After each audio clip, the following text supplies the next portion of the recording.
As a global seer, Trinity Holy carries a great burden in his spirit to warn us of events that God graciously allows him to see in visions ahead of the events. In his Facebook live stream on December 31st, 2021, he warned us of destructive fires and floods that would rampage South Africa, and within hours of the new year, numerous reports started pouring in. In an earlier compilation video, some of these were shown, and we now report further fires and floods, unfortunately too numerous to list them all in this short video. I saw fires, a lot of fires. As I was looking at the fires, like wildfire, I also took note of something. I also saw people burning, not in hell. I'm talking about literally burning in the flesh. So there's going to be a lot of that in this coming year that we are in. The blaze at Carnival City comes after South Africa has already seen numerous other fires this year.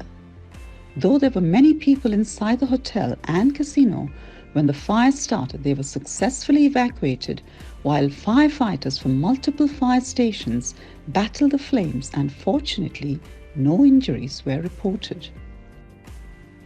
The first fire this year was at the Parliament, when both the old Assembly and new Assembly buildings were set alight.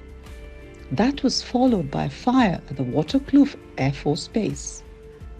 A few days later, police opened an inquiry after the Komani Town Hall caught fire. In an earlier prophetic live broadcast on April 10, 2020, Trinity Holy strongly urges to join him in praying fervently against buildings being burnt and vandalized in Johannesburg, and described the heavy burden seers carry to communicate the vision and expose the works of the wicked one.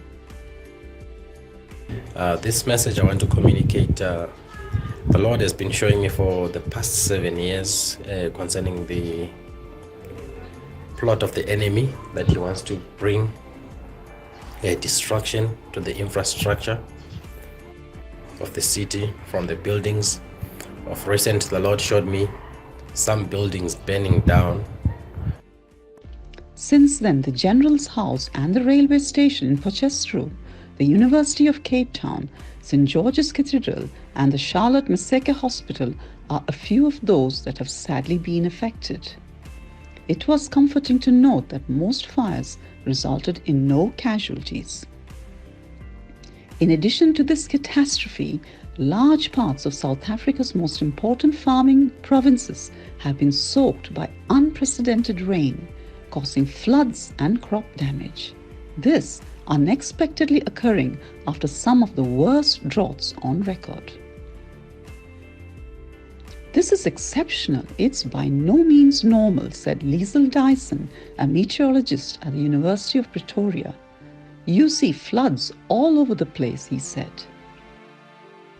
Flooding began in Ladysmith and Singa after heavy rain from 15th January 2022 caused the Tukela and Klip rivers to overflow. Dozens of homes, commercial buildings, roads and bridges have been damaged, and over 100 residents evacuated. Persistent rain, lightning, load shedding, flooded houses and bridges, stormwater drains blocked by debris, and areas sealed off caused chaos and misery for many residents. On 17 January, the Department of Water and Sanitation started to release water from the Vaal Dam and the Bloemhof Dam, which exceeded their capacity.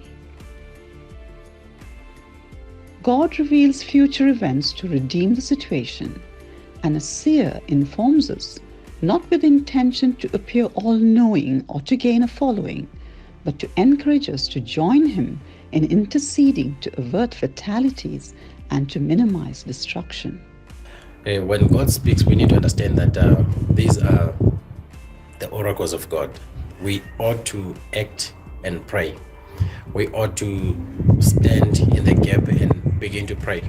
If we don't pray, the destruction will keep befalling our nations.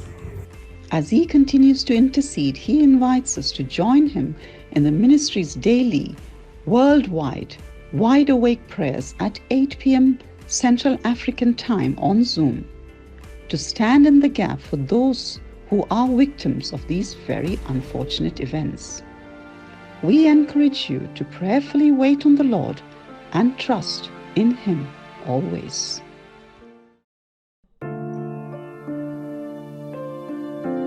Watch the recording on Facebook and YouTube and be blessed as you put your trust in God always.